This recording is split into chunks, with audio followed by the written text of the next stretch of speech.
dynamics. It's just and isn't it interesting that the biologists have gotten eaten by the physicists, because they could have gotten eaten by the mind people, or the mind school of, I don't want to say mind school of thought, but they could have gone down that road too. But when you start pushing on a biological theory, they're eventually going to point to a physicist. They're going to be like, go ask that guy about this aspect, right? And that gets that puts us in a strange place where our biological technology, our medicine, is very physical, right? Yes. And that is not working out in many cases. Of course, it's great for putting a broken leg back together and all of these things, but when you're talking about healing a being, you run into a non-physical dimension, which has been sort of neglected by the supremacy of physics. It's not a meaningless mistake that this schism happened and that one has come to dominate. It seems to be very... So I was about to...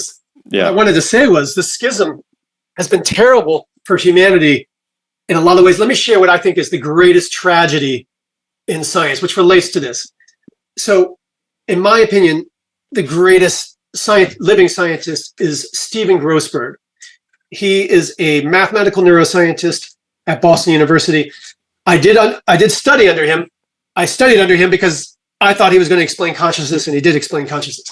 But let me tell you why this is a tragedy, and it relates to the Great Schism, and it relates to what you just said about the tragedy here, because it is a tragedy.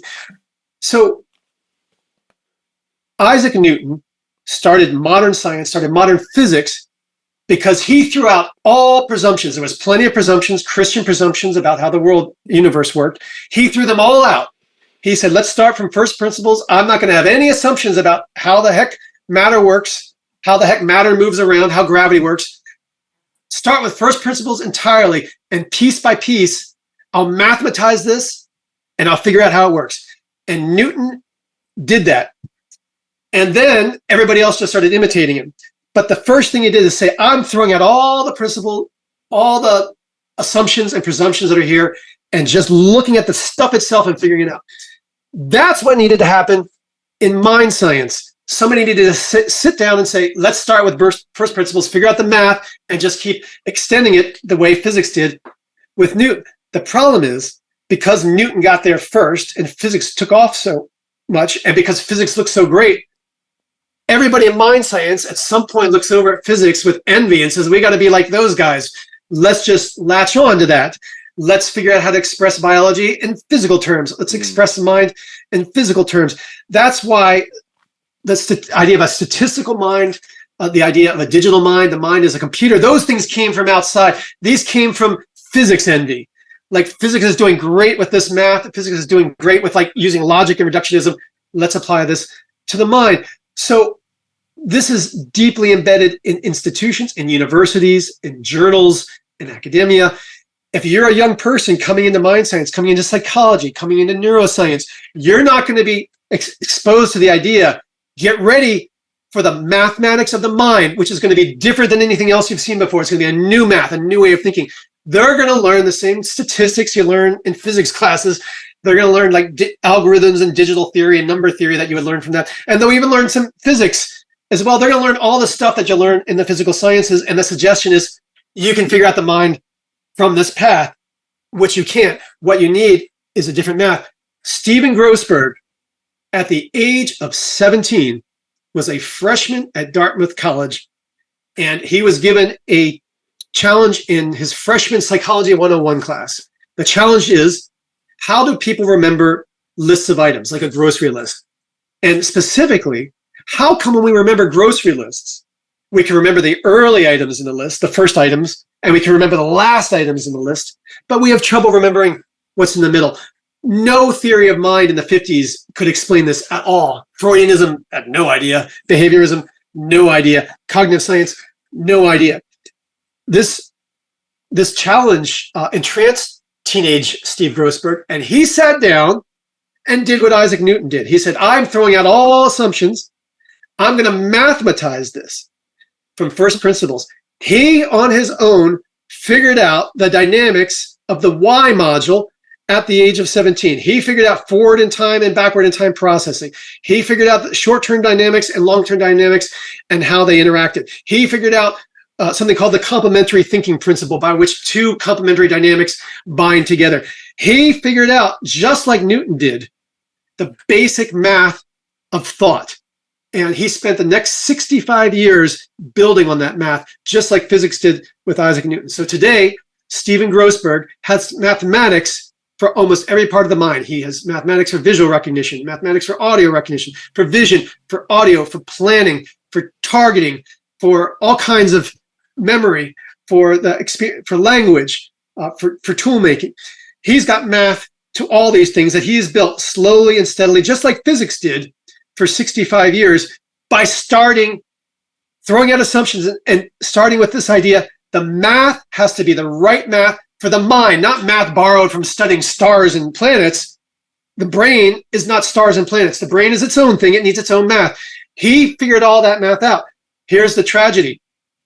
Because of this schism, and because physics got this early start, it has dominated thinking. And we've all come to think of physics as the right kind of science, as the right way to think about science, as logic and reduction, and the kind of math that, like the statistical kinds of math that we usually find in physics, that is science. And mind science needs to move into that. No. Mind science is its own thing. So Steve figured it out. He just published a book called Conscious Mind, Resonant Brain that explains math for the entire brain. It's like the theory of relativity and quantum mechanics all rolled into a single book, and nobody's heard of it. Nobody can understand this stuff. It's really complicated. It's really sophisticated because it's new. It's not like anything else, and nobody wants to spend the time learning it. If you go get your PhD and you've never been exposed to this, why would you want to then go back and learn somebody else's math and follow in the footsteps of somebody else? You're going to keep doing whatever it was you were trained in your graduate school to do, which is wrong. Whatever it is, it's wrong, because Steve's got math that unifies the whole goddamn brain. He has math that shows how what's happening inside a neuron, you can relate to that to a conscious experience, how the math at every level of these hierarchies, how they interrelate, how the math, what the math is inside the visual module, what the math is inside the audio module. He's worked it all out. It's wonderful. It's really goddamn hard, and it's not like anything else. So here we are, 2023. We're stuck, all these people trying to figure out consciousness, which to me is like, it's figured out. We've got relativity. We've got quantum mechanics. We've got the equations. That's where we are. It's like somebody's saying, I just wish I could understand why the Earth is attracted to the sun. Well, we've got that. We figured it out. It's not a mystery. I know you're calling it the hard problem. It's not a hard problem. It's only a hard problem if you're committed to the idea that the brain is a computer, the brain is digital or something like that. It's all figured out in great detail, but nobody knows it. Nobody can learn it. And how can you train anybody? You need undergrad. You need high school kids to already be aware of it and then start studying it as undergrads. If you teach them anything else in undergrad, by the time they get to grad school, they're going to have all the wrong notions, and they're not going to want to go back and learn a whole new mathematical framework. So the state of science, because of this great schism 400 years ago, we're in a place now where consciousness is explained in tremendous detail with tremendous data. It's not like a little bit. He didn't just discover like it's not just resonance. It's resonance and tons of other mathematical dynamics all worked out over 65 years. It's beautiful. Nobody knows about it. Nobody wants to know about it.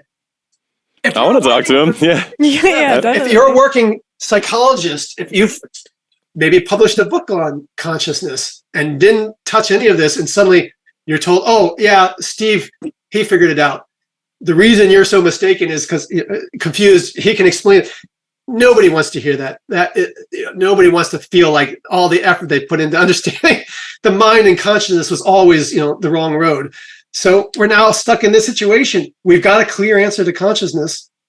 You guys have just heard it. There's still things to be filled in, but this is the core of it. And the math is all worked out. This isn't just like some speculation. Stephen Grossberg identified resonance as the dynamic in 1982. This is not new science. And he had the math for that core dynamic worked out by the end of the 80s. So this is not some new recent breakthrough. This is figured out, then built more on it, figured it out, built more on it, figured it out. That's why when I'm saying it's like relativity and quantum mechanics, it is. He's figured this out top to bottom. But you look at podcasts, you look at journal articles, you look at the mainstream media, There's a mystery of consciousness. When will we solve consciousness? It's a hard problem. No, it's solved. It was solved 20 years ago. It was very much solved in 2017 when Steve published all the mathematical details of consciousness. But people don't think of consciousness as a mathematical thing. They think there's going to be some spiritual answer in there somewhere. It's going to be some energy, some alternate field somewhere. This is what people are reduced to. They don't want to think that, well, we can explain it, but sadly, you need some really sophisticated math to really understand the concepts. But this is the reality that we're inhabiting right now. I think that this is common in physics as well, because you head down to the very basis of quantum, and there's a sense of the inexplicability and the spookiness of it, and there's a lot of constructions that are put up in order to maintain the strangeness and the weirdness that happens down there. But over the course of our project, we've talked to plenty of people, Caltech professors, MIT professors, people that have spent their careers in physics and electrical engineering, who have a very clear and straightforward understanding of what's actually happening down there that simplifies the spookiness. And there's no real desire to engage with it because exactly what you said, people want magic. And the science that is the most magical, which I think is quantum, and I think it is consciousness. Those are the two places where you can really go hog wild with the magic. Relativity, too. Relativity as well, where all the thought experiments and the wouldn't it be cools and the astral projections and the quantum weirdness, people find great comfort in those because you've taken away religion and spirituality from the cultural consciousness and replaced it with reason and logic.